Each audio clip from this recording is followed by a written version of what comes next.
Hello and welcome to it is August the 11th. I had to look down at the calendar. August the 11th edition of Monday Night Sessions. We have a special one tonight. I'm excited about this one.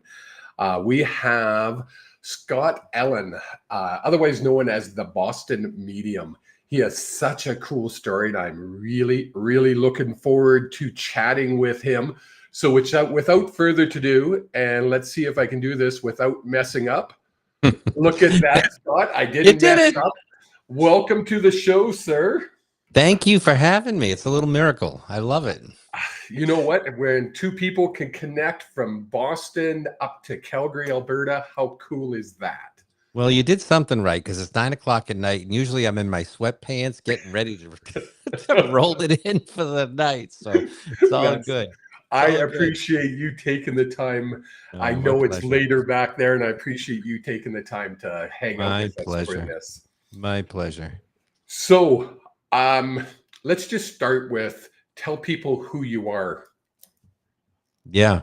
So my name is Scott Allan, and I am an evidential medium, but spent most of my life, and I say most of my life, probably 35 or more years as a funeral director, and I owned 3 funeral homes at one time. And Wow. next April it will be 43 or 44 years since I actually Wow. started working in the funeral home. So yeah, it was So it you was a long started journey. working at like 6 years old.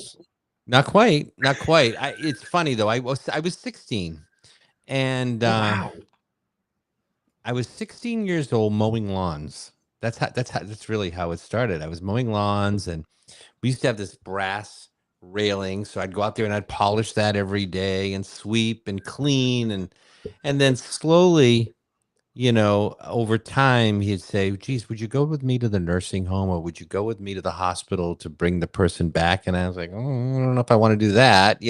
Honestly, it was, there were moments that fascinated me because we had friends who were in the funeral business, and I knew them well. I mean, they were at my parents' wedding and everything.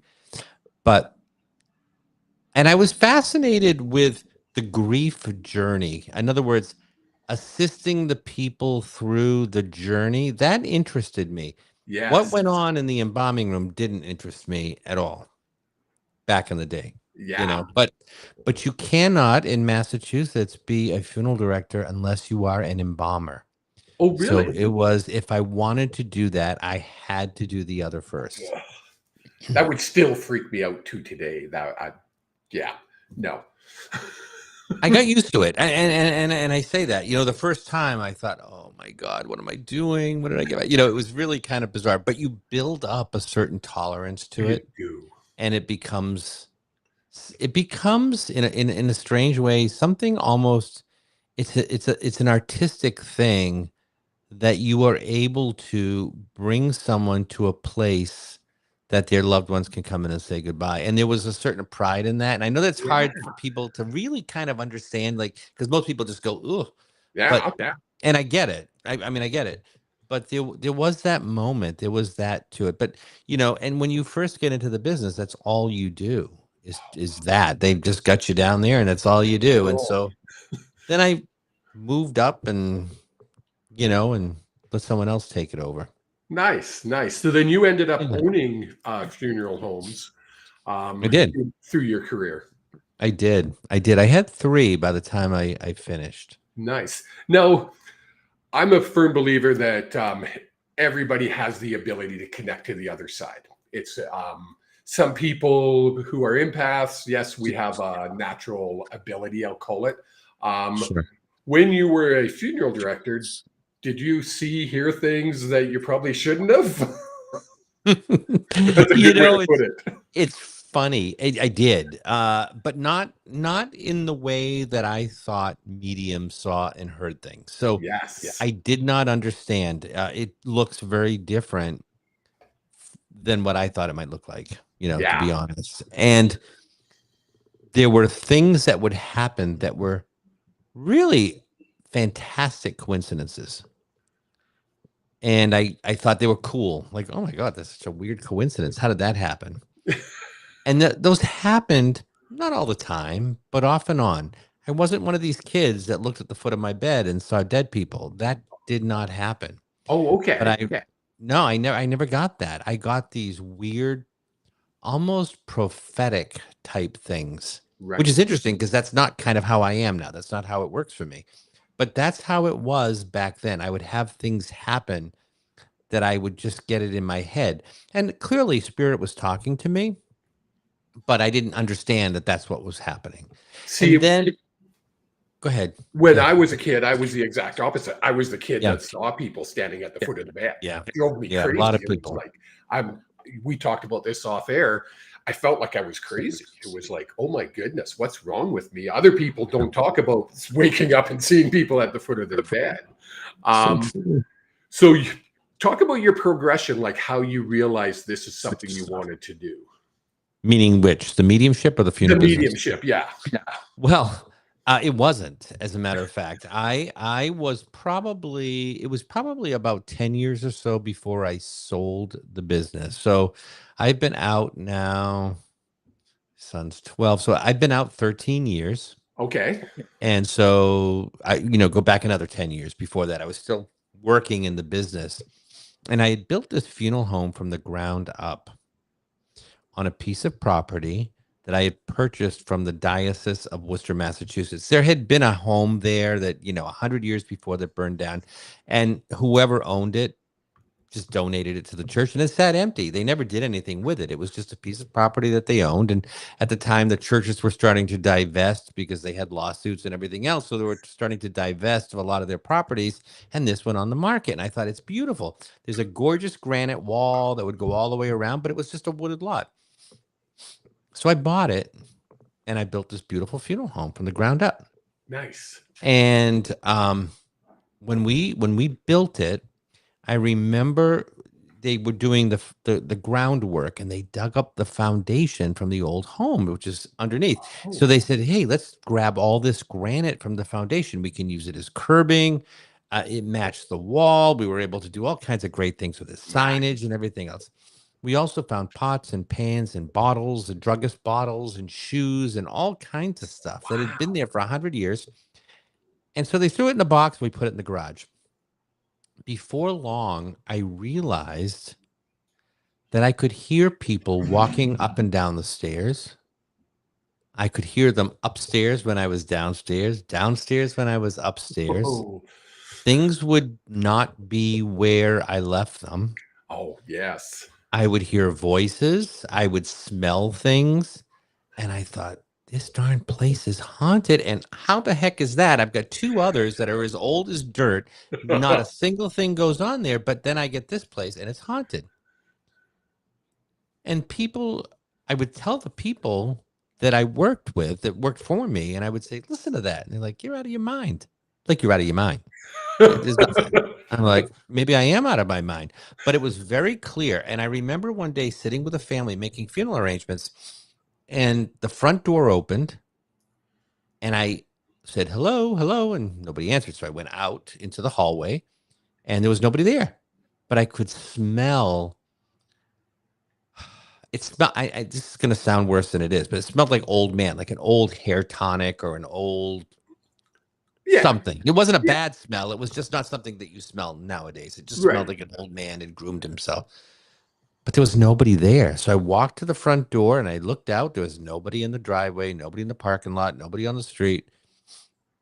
Interestingly enough, the man that I was sitting with, I think he was the son of whoever it was, had passed away, and he had followed me out. And I said, "Did you hear that?" He says, "I heard it." I said, "Do you smell the cologne?" He says, "No, I don't smell anything, but I hear it. I heard it. I heard the door, but he didn't smell the scent." Oh, okay. So that's the kind of thing that would happen over and Wow. over and over again. And I thought, that's just weird. So the place is haunted. Okay, the place is haunted. So when I finally sold, I went home. I wanted to live closer to my parents, who were getting older at the time. And I have a friend who graduated from MIT in Cambridge, Massachusetts, big university. She was Big. I don't know what she did. She ran some lab or something. And she was retiring, close to retiring. So she was in her 60s. And she said, I'm going to this historical museum. in Revere, Massachusetts, and it used to be a church rectory, but they say it's haunted. So would you be interested in coming? And I thought, really? You do? I like, because that's not, I didn't picture her doing that, you know? And as Yes. a funeral director, you join the Lions Club. You don't go ghost hunting. But I figured, she's older. She's got bad knees. If I can run out of the building faster than her, I'm good. So I said, all right, I'll go. So I took her with her. I went with her and we went to this church rectory. And there were, I would say, maybe half a dozen, 6, 7 people there. And they had this thing called a spirit box. And it was just a radio that scans stations really, really quickly. Right. Yeah. And do you know anybody's name here? It was nothing. I mean, to tell you the truth, there was really nothing all night long. It was a little bit like watching paint dry. But we'd gone out for pizza. It was social. And then we left. Yeah. And I got home and I pulled up my voice recorder and I was just listening to it again. Do you know anybody's name here? And there were about 10 of them that kept saying, Scott, Scott, Scott, Scott, Scott, Scott. And it was just on my recorder. We didn't hear it live. So I Wow. called her up. She says, what are you calling me for? I'm in bed. I said, Julie, you gotta hear this. You gotta hear this. So she listened to it. She said, that's really strange. She says, I've never had that happen. She says, I heard them say my name once, but I mean, not like that. That is the weirdest thing. And so I chalked it up to, hey, that's kind of cool. But I was fascinated by it because I had all those experiences at the funeral home. Well, yeah. And I wanted to see if I would have those experiences somewhere else. Very cool. And that was not like I had experienced it. When I was at the funeral home, it was like loud in my ear, it wasn't like caught on tape. And I wasn't taping anything back then. Right. I wasn't. Yeah. So I went on a few more and there was just sort of like, sometimes it was a little something, nothing major, you know what I mean? Just every once in a while, they'll tell you to get out or they'll swear at you or something. That's about it. When they told you to get out, did you listen? Oh yeah. Yeah. You don't have to tell me twice. That's Yeah. fine. Yeah. If I always say, if I hear the words "get out," I'm leaving. Simple. Although I would always say, all right, I'll leave, but that doesn't mean I'm not coming back. So I might come back later, but I am leaving right now. I'm not going to tempt fate. So anyway, I was deciding that I was going to go on a few more of these. It was kind of fun. It was mostly a social thing, and it was unlike anything I had ever done when I was in the funeral business. Yeah. And so I bought one of those little spirit boxes so that I would have something, right? Yeah. And so I went and ordered this thing. I forget where I got it from, and it came in the mail. Now I'm home. There's nothing at my house. There really isn't. There's nothing to this day. There's nothing at my house. But I unboxed it, put the batteries in, turned it on, and the voice said, "Talk to Scott." And I said, What? I'm Scott. What's your name? I'm talking to this box. And the voice said, this is David. And I'll tell you, if you want to hear any of these, I have them. I'll be happy to play them for you. I have them. So I said, Cool. I'm Scott. I said, that's wild. So I called up Julie. I said, Julie, check this out. And she went, oh, that's strange. Like it knows your name and it's telling you its name. She said, I've never had that happen. Oh, and by the way, don't ever do that again. It's like using a Ouija board in your house. Don't do that. Just don't play where you sleep. I said, oh, okay. Message. I'm getting goosebumps now. Message taken. That's it. So I dropped it. And the next week we're going out again. And I'm sitting at home and I'm just relaxing because we were going to meet for dinner. And I get a call from a woman that I know who was working at a hair salon in town. And she texted me and she said, hey, Scott, I just wanted to let you know somebody came in and asked for you. And I thought, well, that's weird. Like, why would someone go into somebody else's workspace and ask for me? Yeah. Right. I said, what did he want? He says, I don't know. He says, I told him you weren't here. And he said, just tell him David stopped by. Oh. And I said, I know, right? Yeah. And I said, David who? Because I don't know a David. I don't. She says, oh, I don't know. I didn't think to ask. She says, let me send you the security camera. I said, yeah, do that. So she sent me like the image, the video from the security camera, and it had voice and everything. I don't know what it was, but I got it. And this man walks in. He is bald as a cucumber. So he didn't go in there looking for a haircut. Why he didn't say why he was asking for me. He said his name was David, and he was dressed in black, like black pants, black shirt, like a long t-shirt. Mm-hmm. Turned around and walked out, and that was it. And it bothered me not on a supernatural level because I hadn't even gotten there yet.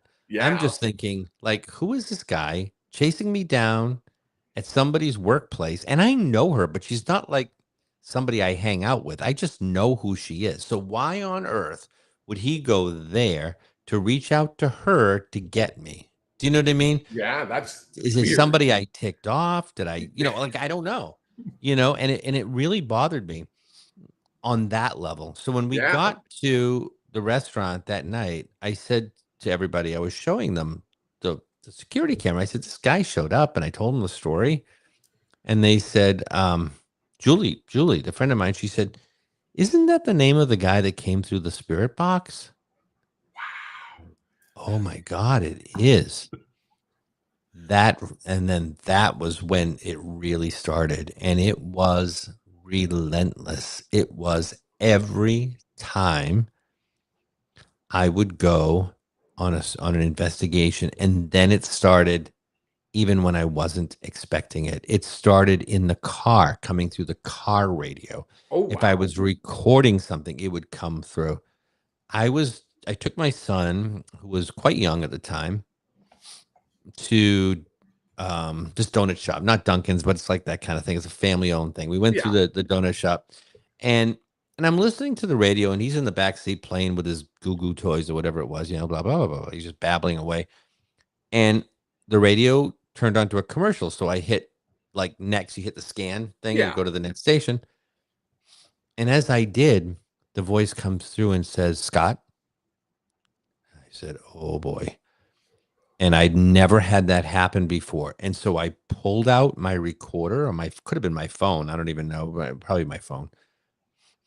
And I said, I'm Scott. What's your name? And the voice came through, David's back. Jeez. Oh And I my. thought, and it was literally everywhere. So it's in my car, it's in my house. It's I did a podcast like this is coming through the podcast. Like you can hear it on the recording. Wow. It didn't matter where I went, there it was. And I couldn't make it happen. I mean, if I turned on a spirit box in a haunted place, I could probably say, is David here? And it would pop through. But sometimes it would just happen, like Right. just random. I would say, do you know who my friend is? My friend's here. Yeah, that's Christy. That's Christy. They would come through with the name. And I remember some of the people that I worked with saying, what is happening to you? And somebody said to me once, she said, don't you think it's a little strange that everywhere you go is haunted? I said, I know, it's absolutely frightening. It started with the funeral home and, going through. She says, I don't think it's the place. I think it's you. Hmm. And that did not make me comfortable either. I mean, Well, yeah. like, well, that's not good because I'm either, crazy or possessed, and I don't know which. And either one is not a great It's not option. good. But I had started recording everything. I had this recording, and I also had a notebook. I was writing everything down that was happening to me because people said, you need to write this down because you'll never remember every single little detail. Yeah. Um, I mean, so many things happened, where things would come off the wall when I'd ask them. I mean, just like crazy stuff. And so I,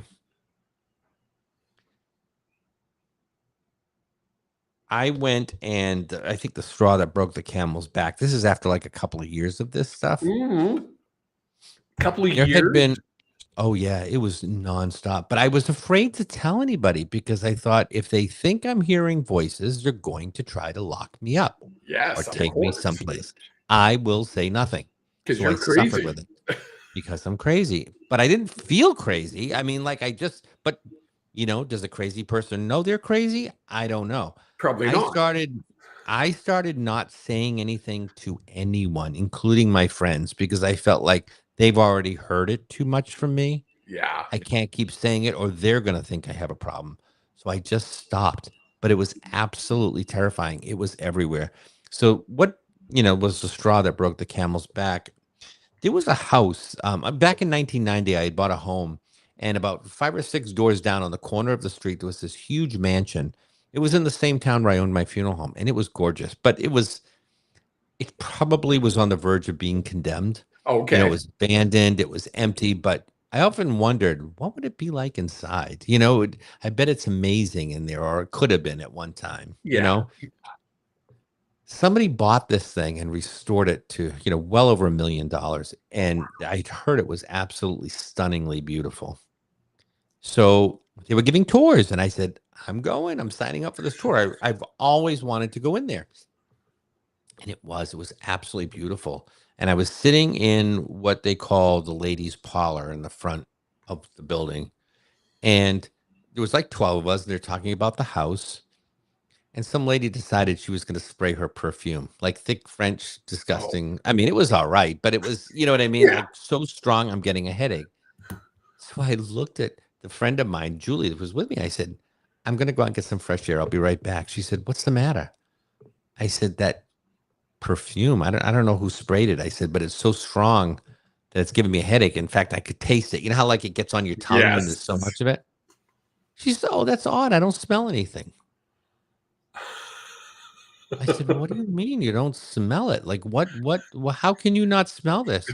What- So somebody else says, "Oh, do you smell something?" I said, "Yeah, doesn't everybody?" And nobody did. And they said, "Oh, that's interesting because Ellen Pierce, who used to live in the house, is known to give her scent off to people who are Wow. sensitive and can smell it." I'm like, well, why me? I'm not sensitive. I mean, I might be dumb as a stump, but I'm not sensitive. I didn't know what it was. I really thought there was something wrong. I mean, seriously, something wrong with me. I had Oh, no yeah. idea. So we broke for lunch, and I'm telling her, I said, that is the weirdest thing. And we're standing in that front room, and after everybody's gone, I feel this, what felt like two presences. Now, how do I know there were two? I don't know. I just did. You just But they did. came. I just did. One was, and it was weird because I have this weird thing. If I put my hand out, I can like feel them. It's almost like static electricity. Yes. And I could tell how tall they were. One was shorter, one was taller. And I Yeah. could feel it come over here, and I could feel it move behind me and then stand on this side. And I looked, and above this on the ceiling at the where the door was, this black amoeba shaped 3-dimensional, I would call it a mist, but it wasn't all that transparent. It was and it wasn't. I'm like blinking, looking at it, thinking, what am I seeing? And it came across the ceiling and disappeared between the chandelier and the ceiling. Oh, wow. And it happened twice. And this is crazy. So I pulled out my phone and I said, did we see you? And the voice came through, yes. And I'm like, okay, it answers me back. Noted. Like it understands me. Hmm. It will talk to me. It will talk to me. So it was kind of, it was strange. I left that night and I went home and I said, I don't know what I'm going to do. I mean, I really don't know what I'm going to do. I sat there and I was doom scrolling Facebook, kind of like going through social media. And friends of mine in Rhode Island, a couple of hours away, were on a paranormal investigation in the forest at this old monastery that's not a monastery anymore, but it's something else for the town. So they're there, and you can hear they're sitting outside, and you can hear the voices coming through. They're live streaming. And the voice came through, where's Scott? And they said, Scott's not here. Who's this? This is David. And Oh, people started geez. texting me in the chat. Oh my God, did you hear that? I'm like, oh yeah, I heard it. I heard it. So I said, I've got to do something. I don't know what that something is, but I'm going to do something. And along the way, I had met this woman who is a medium. She doesn't work as a medium. That's what's interesting. She doesn't do readings. She works for, I don't know, the phone company or whoever she works for. She doesn't do any of this stuff, but she Oh, no. is very sensitive. Yes.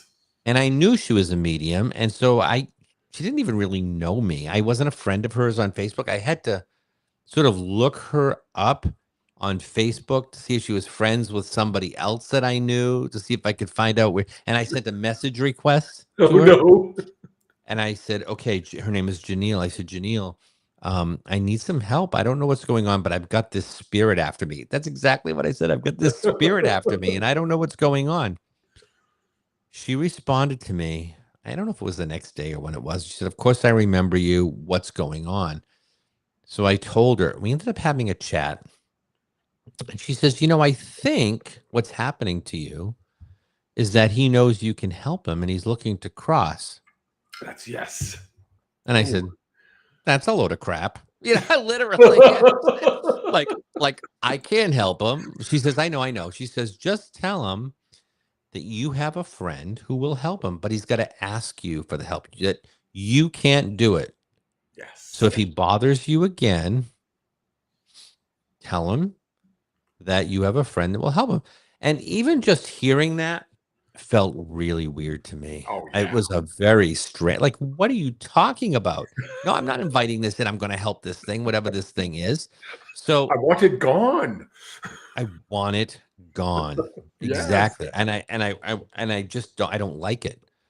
And I thought maybe she's full of crap too. You know what I mean? Like, it seemed a little too woo-woo for me. We're like crossing somebody over. What does that mean? How do you do that? We're not super people. You know what I mean? Like, I don't know anything about anything. Honestly, I knew nothing.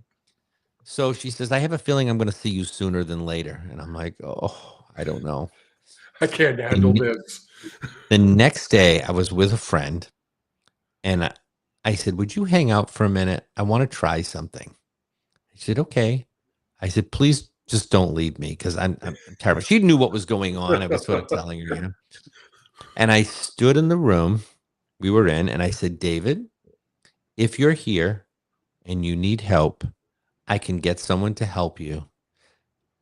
But you need to give me a sign that you need help, because I'm not turning on radios or anything else. You're going to have to let me know.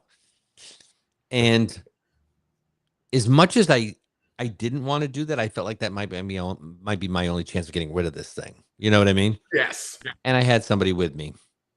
And I felt like this feeling from the top of my head to the bottom of my feet, the strongest tingly vibration. Like, I just don't get that stuff. You know what I mean? I didn't get that stuff.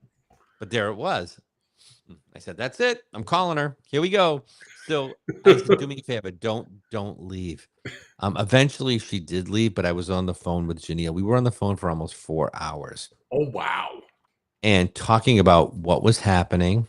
She's the one that told me what was happening. And she didn't say it in so many words. She was sort of trying to tap in and see if she could validate what I was telling her. Yeah. And she did.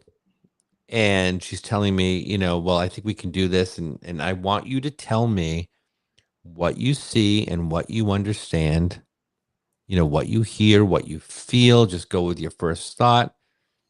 And I'm like, oh, come on. I mean, honestly, and all this stuff I've been doing, and I'm like, yeah, it's like making it up in my head. I can't make it happen.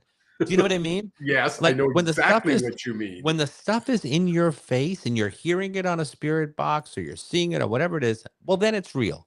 Yes. But this guy's gonna walk across the floor, climb a flight of stairs, and go to the light, and I'm supposed to tell you, like I don't know. How's that gonna happen? So I mean, I tell people, like, I was the big skeptic, not a cynic at all. I believed in this stuff, but I was definitely, skeptical. I'm still skeptical about people when they tell me they're psychic or a medium, like they have to prove it to me, and I had to prove it to myself. So anyway, this guy walks across the floor, goes up the stairs. There's the light. Now, I'll tell you something. This is when I started to maybe believe her a little bit. Just a little bit? Just a little bit. As he crossed into the light, it was so detailed in my quote unquote imagination. Yes. But what was really interesting is that I could feel coming from the light the most profound sense of love that I have ever felt in my life. Now, I can't tell. I mean, unless you've experienced it, people talk about near-death experiences. Oh, you're just surrounded by love. I don't know if that's what this feels like, but I had no reason to love this guy. I just wanted him gone, right? There was Yes. no love like that. It was just this feeling like, oh my Pure love. God. Like I just want to sink into it. That's Yeah. what it felt like. Like I just Yes. want to sink into it. I'm getting the goosebumps as we speak. He crossed into the light. I could see his loved ones, but I couldn't make them out because the light was so bright. All I could see was this. It looked like just a shadow, like black outline. You know what I mean? Just because the Yes. light behind it, you could not see. He went in, he turned, he waved, he went into the light, and the light closed. I mean, it just went whoom, just like that. And then the second craziest thing that ever happened to me happened. The first was the love. The second was a profound sense of loss. Oh. And that was as surprising as the other emotion. And I sat there and felt as if I had lost my best friend that had scared the crap out of me for years. But that's what it felt like, "Oh my Yes. god, my friend is gone." Not that he was my friend, I wasn't referring to him that way, but that's what it felt like, "Oh my Yes. god, I just experienced a loss. How is this happening?" And I'm, like, tearing up, and she's Oh like, "It's no. okay." So she says, "Is anybody else there?" And I looked around, and there's this old lady and this young woman, and the old lady grabbed the young woman by the hand. They ran up the stairs. The light opened up again. They went through the light. They were gone, and then that was it. I didn't feel it the second time. I didn't feel the same emotion, Okay.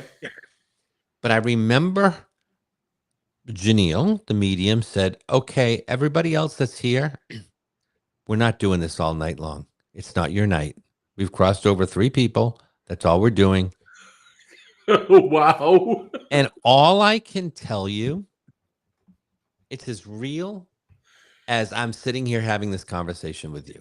And but it's like if you've ever been 21 at a nightclub when it closes at 2 in the morning and realize you're going home alone after the lights go on. That's what it felt like.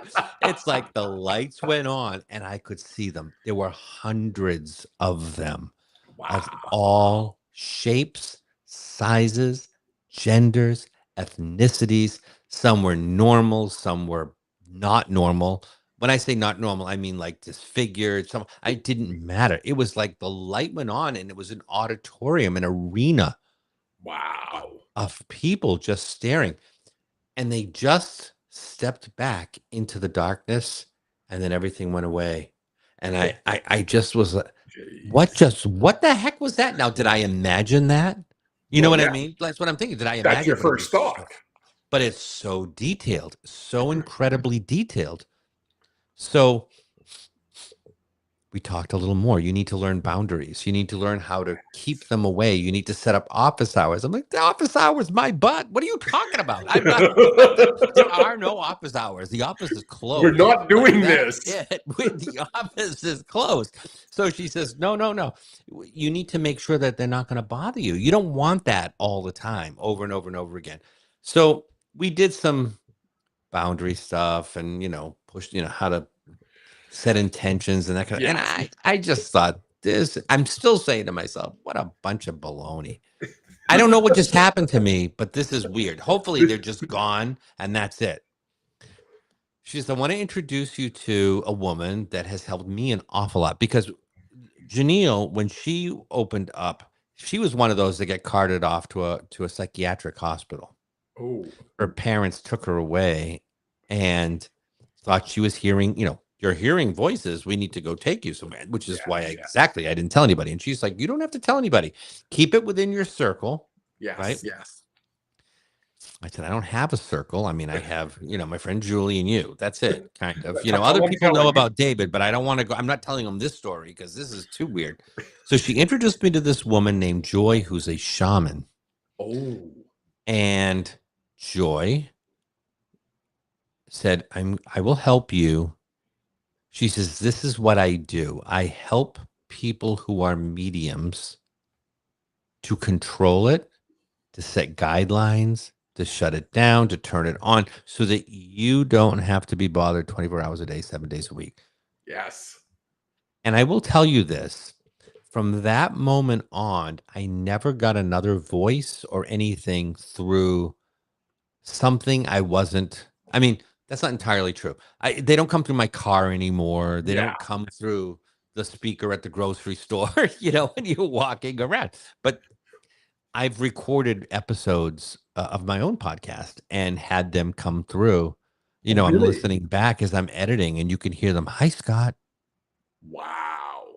Yeah, and so stuff like that will happen to me.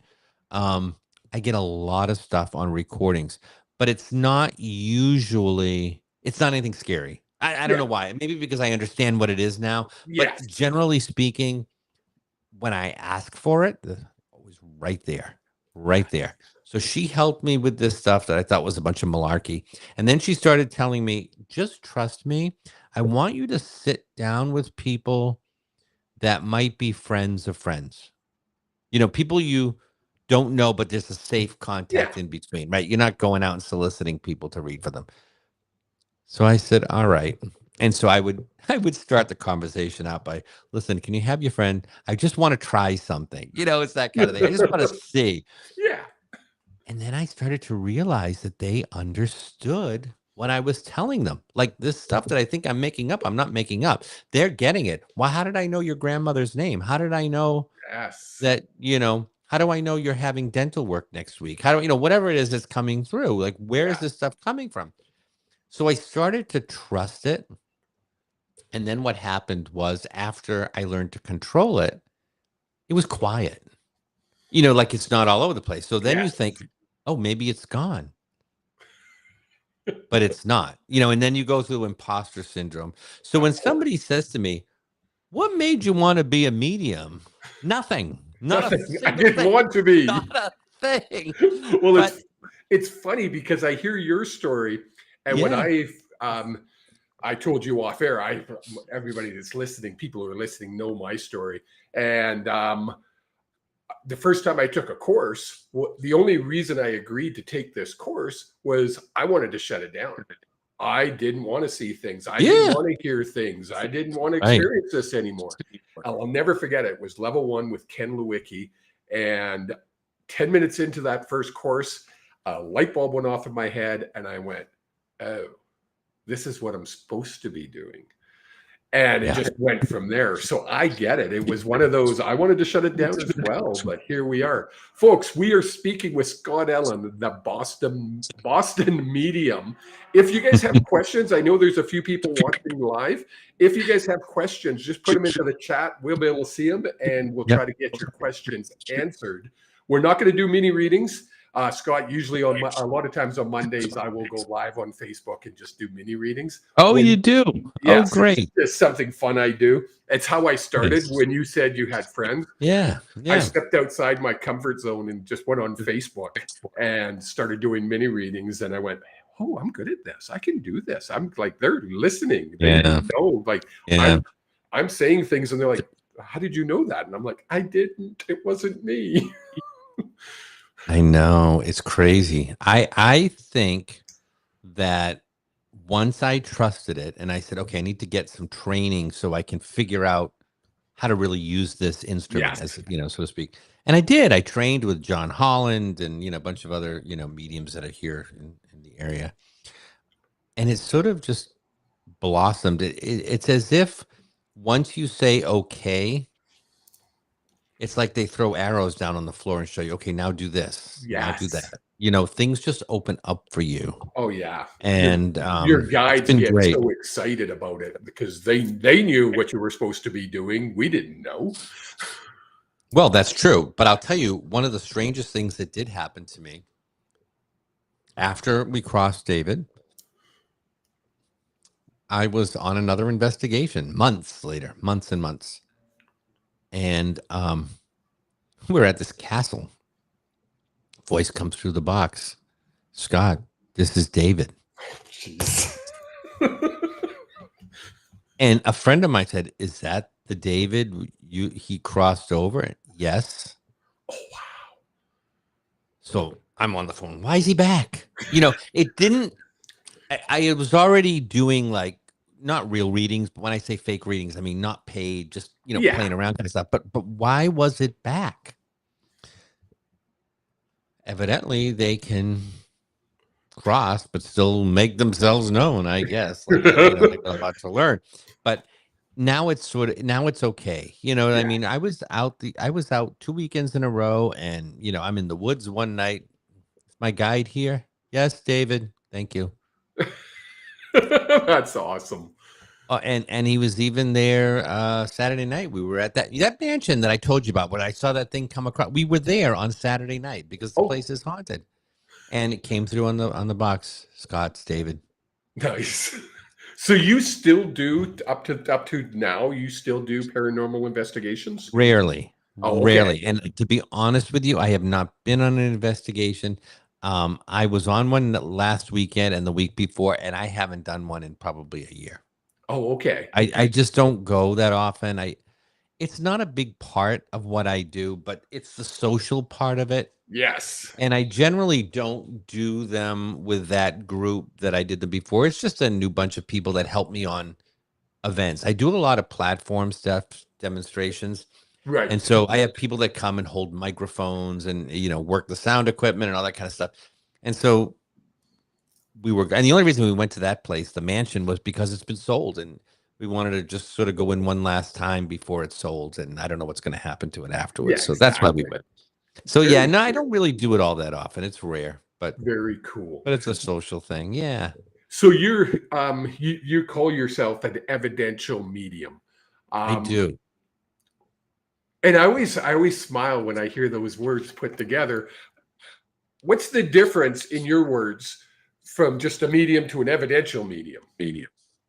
Well, I don't know. I like the term evidential because I try to bring through evidence that gives, Yes. positive proof that I have your mother, grandmother, uncle, father, whatever it is with me, Yes. things that nobody else would know. Maybe it's a name. And, maybe I'm just lucky. Those are the things that they tell me. Those are the things I get. There's a woman that I know that I work with. She's very clairaudient and she's very clairsentient. She gets Okay. none of what I get. It's Oh, very touchy, feely, emotion, and people will sense they'll understand who she's with, but it's not the same. yeah. I'll be like, I have a man that just came through. He's 82, died of lung cancer, smoked his whole life, was on oxygen at the end, smoked while he had candles in the house. That's so crazy. He was really kind of a tall guy too. Had a bout with something else years ago that could have taken him, but didn't. I mean, I'll get all this, and I'll give you the whole thing, and then she doesn't get it that way, and I'll get names occasionally. See, I don't get names. And do you hear or do you just get the I don't concept? know. I mean, and when I say I don't know, I really don't know. Like I remember having an event. It was a public demonstration, and there was a group sitting at a table in front of me, and I was talking to one man about somebody who was in an accident. Something made, and it could have been just this. It could have been just that I was made to say it, or did I hear it? But the name was João. Now, that's not an English name. That's a No. Portuguese, like John, but it's Joao, right? Yeah. Now, why that, right? It wasn't like Bob, Kim, Pat, Yeah. Bill, João. And it just, I know that if I'm thinking it, it's wrong. Right. When it just comes out, it's usually right on. And I can't plan it. I can't make it happen. It just Yes. does. But I remember saying, okay, who's João? And the guy looks at me and goes, and the woman next to him says, that's my husband. He died 4 weeks ago tonight. Oh, you're kidding me. Wow. So that's how it works. But did Yes. I hear it? I don't know if I heard it in my head, I don't think I heard it in the room. Sometimes it's just they make me say things. I know that's kind of crazy, but I feel like sometimes the mouth just engages. I tell people it's like verbal Yeah. diarrhea. I just get these. Yes. If I don't say it, I'm literally going to get a headache. So I have to get, I know it's just, blah, blah, blah, blah, blah, blah, Yeah. and I have to get it out. And then we'll figure it out. Once I get it out, we'll figure it out. Yeah. But I And don't sometimes, you get those people who don't necessarily understand it at the moment, and then you get the call the next day, like, I can't believe that. Oh, I've done it so many times where I'm like, see, I'm getting you're going to get a job offer. It seems like it's already happened. And they're like, it hasn't. And then I'll get a message the next day going, oh my God, I just got a job offer. And I was like, oh, okay. So I got it a little bit wrong, but not really. Not really. And I don't get a lot of, remember I said that was like prophetic stuff? There was when I was younger. I don't get as much of that now. No, No, not as much anymore. Mostly it's just communication stuff. I mean, synthetic. I'll get feelings and intuition on things, but it's not usually like in 6 months you're going to meet somebody or you're going to, Yeah. I don't get that kind of stuff really. I usually don't go there. I try to stay away from Yeah. predicting the future because, as you know, I mean, you can go out and turn right instead of turning left, and it's going to change your whole entire life. Right. So, Right. Yeah. I'm going to take you back because we chatted off air just for a little bit Yeah. before we went live, and you talked about your mom. Was it your mom that took you to see My, Sylvia Brown? my mom did. Yeah. How old were you when that happened? That's what I was trying to remember. I bet I was in my 20s. I'm 59 now, so I don't know. It could have been my 20s, I would imagine. Tell the story because I love this story. Oh, did I not say it on the Oh, No, I you said didn't it say it before. on air. No, we were off air Oh, then. okay. Yeah, yeah, yeah. So my mom used to love watching Sylvia Brown. She was on Montel Williams. She got a Yes. kick out of it. And I heard she was coming to Boston. And so I got us tickets and we went in. And we're sitting really close. We weren't right in the front, but we were close. And she's walking around or whatever she was doing. And she just stops and she says, by the way, you're psychic. And my mother chuckled a little bit. And I said, just kind of chuckled back. And then I looked at my mother and I said, and she's psycho because there's no chance of that happening. But, That's people awesome. think, people really think sometimes that we just are so full of ourselves. And it's so not the truth. I mean, It's I not. spent half my life trying to like fight it off. And this isn't real, because the Yeah. brain tells you this is not possible. Well, we've And been even, told from a young yeah, age. I right. was brought up Catholic, so there was Oh, only you the too. guy in the collar that can talk to the other side or heaven. We can't do that. We're mere mortals. Come on. I was Yeah, told, I it's mean, true. I had my Sylvia Brown story is my dad died when mom was 8 months pregnant with me. So I never met Oh, my dad in the flesh. But I used to have dreams of meeting dad, and we'd sit yeah. on these marble staircases, and there'd be a big, tall glass building behind us. And we would sit and have conversations just like you and I are having now. Yeah. And I remember telling mom, I was probably 6 or 7, and I told mom, and she goes, that's evil. Don't ever mention that again. So I didn't. I was like, I don't want to be evil. Ooh, no. Fast forward years later, I'm married, have 2 kids. We're camping. And my wife at the time was reading a book, Sylvia Brown's book. And she's describing the other side. And she literally describes the exact location that I would sit and talk to my dad. Wow. I get emotional when I talk about it because I remember my wife handing me the book and I read it and I threw the book across across the patio we were sitting on and I said, nope, nope, that can't be possible. How can 2 people who've never met describe something that isn't real? And it took me 30 years from that point to really start doing what I do. I didn't start doing this until I was 55. I'm 60 now. Yeah, so you know what? You're in the same. I mean, I was probably before I started doing it, what I want to say professionally, where I was charging for it.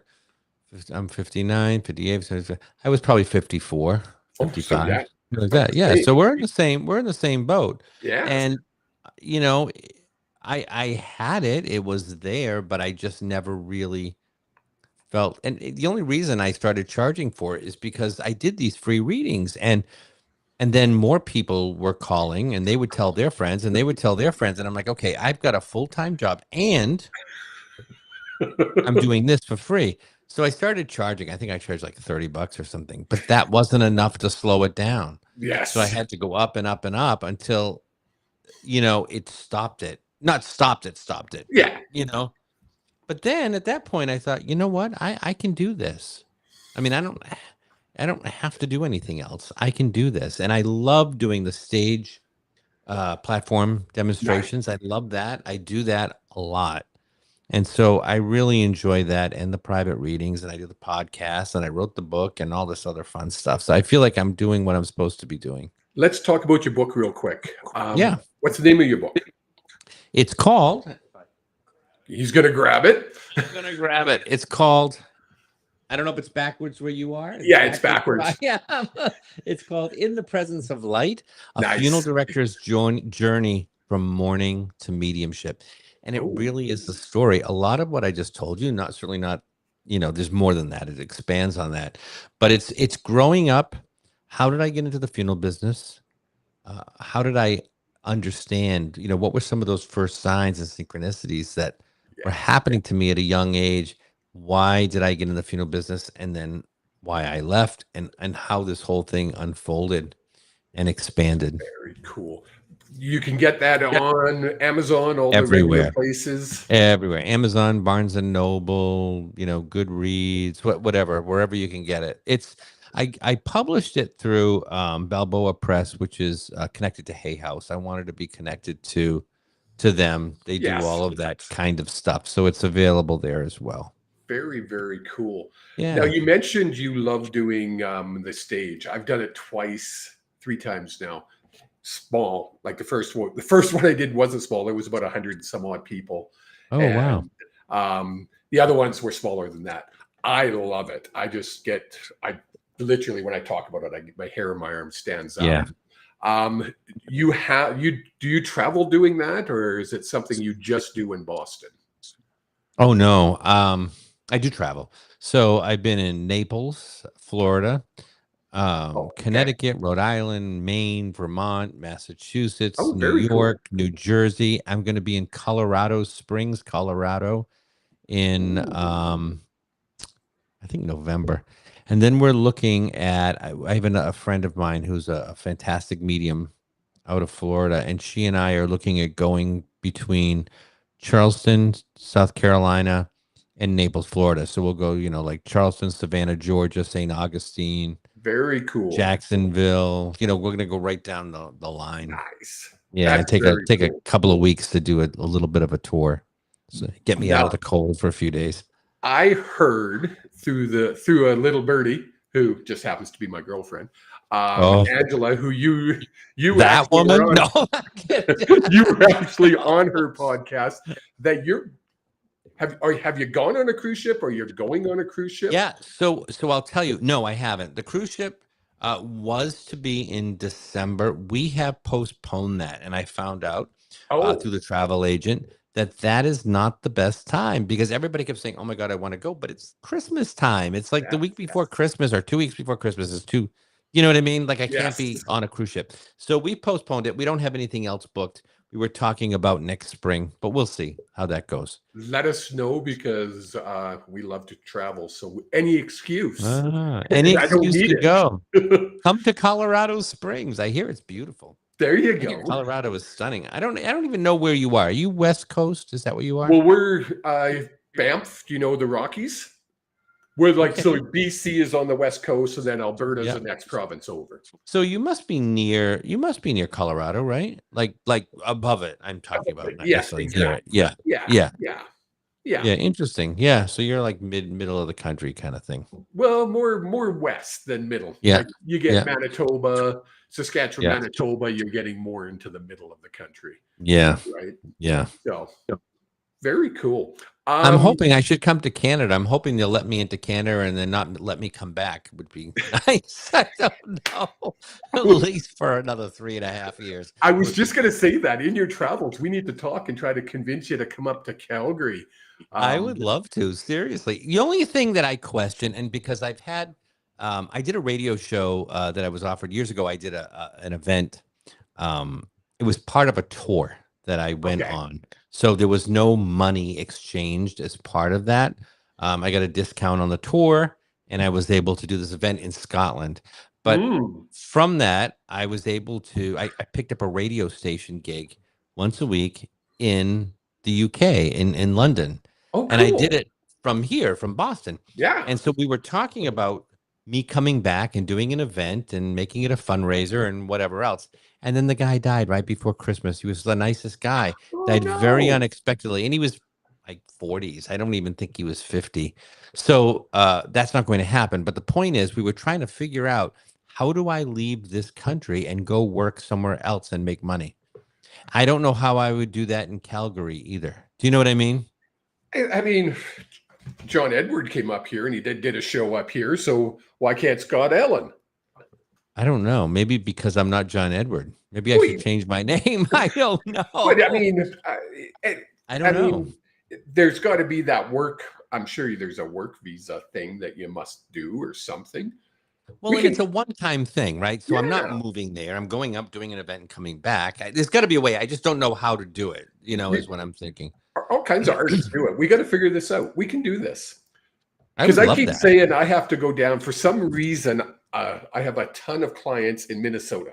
I don't Oh, understand no it. kidding. It's Yep. it's just kind of blossomed in Minnesota, all around Minneapolis, St. Paul Yeah. area. I can never say that word correctly. Minneapolis. Minneapolis. It's like Massachusetts. It's like, why would you do Yeah. that to me? Oh, we've got some weird names here. We've got some weird names here. I could do a whole show on how do you pronounce this. We'll have people Yeah, listen to this. Yeah, that's we've got some awesome. weird names.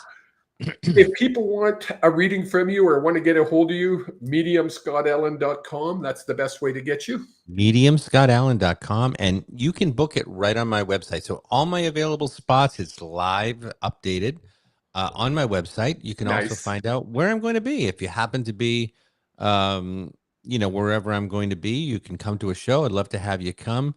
I do private readings by Zoom. I do private readings by in person if you're in my area, but most of what I do is by Zoom because I read for everybody all over the place. I do 99% of my readings are all on Zoom because I Yeah, started during COVID and we weren't yeah, allowed to be but that me together. too. That's exactly it. That's Right. exactly it. But because of it, I have clients in Bali, Indonesia, Australia, all over the Me US, too. It's coast to great. coast. It's great. It's yeah, Yeah. it's very cool. We're lucky to live in the times we do. Sir, thank you so much. I appreciate it. I know it's getting to be 10 o'clock your time, probably way past your bedtime. That's all right. No, I got another hour. I'm good. There you go. Okay, we're going to talk for another hour then. No, That's all right. That's all right. By the way, I want to say, if you don't mind me giving the plug, because your girlfriend, Angela, I yes, was on her show, but she was also on mine. And I'd love for people to come on and listen to her episode on mine because she had such a great story to oh, tell just about what she does too. she is an You know, amazing, amazing, amazing lady. You can't see the book. Where's her book? Her book's there. There's her book. awakening, right? Awakening Through Grief. Through grief, yes. And that's why Yes, I felt like I had such a connection with her based on my experience in the funeral business. And yes. my podcast is called the Enlightened Life Podcast. And you can find that on my website. So if you get to mediumscottallen.com, you can go on and you can find it. And I don't know which episode she is, but you can scroll down and you'll find her. I am sure if we listen to any episode, it's going to be amazing. How many episodes have you produced now? Do you So know? let me just say this on this one, they're not all out yet. Okay. But I'm into the 40s right now. Okay. But I had two other podcasts before, and I ended up letting them go because I felt like Spirit was telling me that's not what I need to be doing. The first one was all paranormal stuff, and it was interesting and it was fascinating and it was Yeah. live like this. I don't do them live anymore. I record them and I edit them and then I put them out there. But so I had that, and then I had one called Spirit Talk Live, where I did some readings, and then we had other Yeah. mediums come on. But I thought, this it just isn't feeling right for me. I need to do something. The enlightened life is more about upliftment and empowerment, and some of it is, that's where the grief comes in. The awakening through grief, but it's Yeah. also about just living a happier and a better life, you know, healing and, you know, Yes. whatever it is, you know, if it makes people feel better and lifts them up, that's what we talk about. It's not all this kind of stuff. I always say if we can help one person through an hour conversation, we're doing our job. Yeah. Yeah. I Just agree. one person. 100%. I agree. Definitely, definitely. So again, mediumscottallan.com is the place you want to go to if you want to get a hold of Scott. Scott, again, thank you very much. Everybody, thank you for watching. And next week, I think we'll go back to doing mini readings. And then we have Kim Wilkinson the week after. She will be talking about all her retreats and all the healing stuff that she is doing. So till next week,